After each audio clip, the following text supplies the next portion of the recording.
अब हम देखते हैं इस क्वेश्चन को।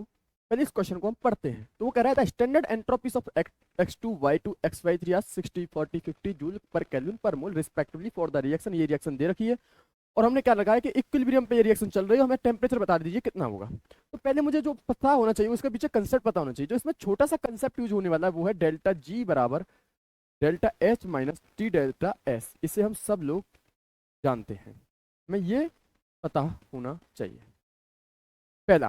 दूसरा जो हमें पता होना चाहिए कि डेल्टा एस हम निकालते कैसे हैं कि जो भी एंट्रोपी हमारी प्रोडक्ट साइड में दे रखी है उसे हम उसमें से हम रिएक्टेंट वाली को घटा देते हैं। दूसरा हमें कॉन्सेप्ट ये पता होना चाहिए।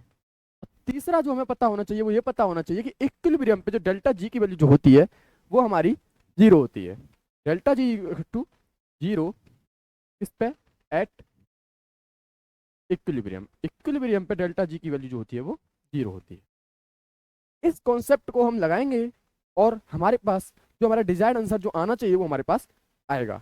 अब हम क्या करता हूँ, इसको लगाना चालू करता हूँ। जब मैं इसको लगाना चालू करूंगा तो पहले तो मुझे डेल्टा एस की वैल्यू निकालनी पड़ेगी, तभी मैं ये निकाल पाऊंगा। तो पहला जो मुझे लगाना है वो ये लगाना है। जब मैं इसे लगाने के लिए जाऊंगा, जब मैं डेल्टा एस की वैल्यू निकालूंगा तो क्या आएगी, प्रोडक्ट वाली निकाल लीजिए। प्रोडक्ट में कितनी दे रखी है, एक्स बाई थ्री मतलब 50। एक्स बाई की कितनी दे रखी है, 50। इसमें से मुझे घटाना है रिएक्टेंट वाली। रिएक्टेंट वाली क्या है, पहली x2। तो x2 कितना है, हाफ। हाफ ऑफ 60 प्लस के 3/2 बाई की 2 की कितनी दे रखी है, 40। तो जब मैं इसे कैलकुलेट करूंगा तो डेल्टा एस जो आएगा मेरे पास, जो डेल्टा एस जो मेरे पास आएगा वो आएगा 50 माइनस 30 माइनस के 60। इसको जब मैं कैलकुलेट करूंगा तो आएगा माइनस के 40। किस में दे रखी है मुझे वैल्यू, जूल पर केल्विन पर मोल। क्या, जूल पर केल्विन पर मोल, मतलब कुछ इस प्रकार से। ये कुछ मुझे ऐसा है। मुझे डेल्टा एस मैंने निकाल लिया, मैंने डेल्टा एस को कैलकुलेट कर लिया है। अब मुझे क्या करना है, मुझे delta G to delta H minus T delta S को अप्लाई करना है। क्योंकि मुझे फाइनल निकालना क्या है कि इक्विलिब्रियम पे जब रिएक्शन चल रही है मुझे पास टेम्परेचर क्या होगा, और टेम्परेचर का रिलेशन मुझे वो चीज दे सकती है। तो डेल्टा जी बराबर मैं क्या डालता हूँ, डेल्टा जी बराबर होता है delta H minus T delta S. बिल्कुल सही बात। डेल्टा जी क्या है, डेल्टा एच कितना दे रखा है मेरे पास, उन लोगों ने दे रखा है माइनस के 30 किलो जूल पर मोल। कितना दे रखा है, माइनस के 30 किलो जूल पर मोल। तो माइनस के 30 और 10 टू द पावर 3 से मैं मल्टीप्लाई कर दूंगा, जिससे मेरे पास जूल पर मोल में ही वैल्यू आ जाए। और माइनस के टी मेरे पास कितना दे रखा है, टी दे रखा है मेरे पास, टी मेरे पास दे रखा है, वो तो मुझसे पूछा है तो टी को मैं ऐसे लिख लेता हूँ क्योंकि यही तो मेरे को निकालना है। और डेल्टा एस मैंने अभी निकाला था वो कितना था, माइनस के 40। कितना था, माइनस के 40। ये जूल में ही है। इसे जूल में बनाने के लिए मैंने 10 टू पावर 3 से मल्टीप्लाई किया है। और मैं तीसरी जो चीज जानता हूँ, delta G equal to zero होता है एट इक्विलिब्रियम।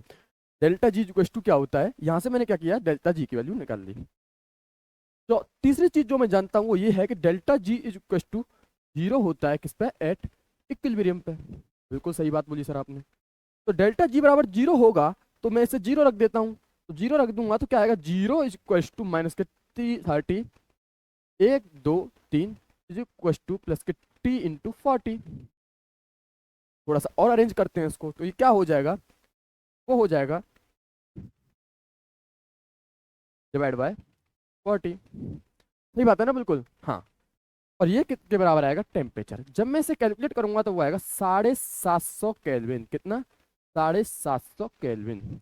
750 केल्विन। तो मैंने क्या यूज किया, पहले मैंने डेल्टा एस निकाला प्रोडक्ट में से रिएक्टेंट वाले को घटा के, फिर मैंने delta G equal to delta H minus T delta S निकाला, जिसमें से मुझे मुझे जो ज्ञात करना था जो ये था मेरा टेम्परेचर। और जब मैंने इसको रख दिया तो तीसरा जो कॉन्सेप्ट मैंने यूज किया वो ये था, delta G equal to zero होता है मेरा किस पे, इक्विलिब्रियम पे। तो delta G equal to zero at equilibrium. तब मैंने यहाँ से टेम्परेचर की वैल्यू निकाल दी, वो आई मेरी 750 केल्विन, जो कि मेरे ऑप्शन नंबर ए में लिखी हुई है। तो ये इसका कंसेप्ट था, ये इसका पूरा सॉल्यूशन है। और जो इसका आंसर निकल के आया है वो है हमारा 750 केल्विन। तो इस क्वेश्चन का जो करेक्ट आंसर है वो है 750 केल्विन, जो कि हमारे ऑप्शन नंबर ए में लिखा हुआ है। So option number A is the correct option.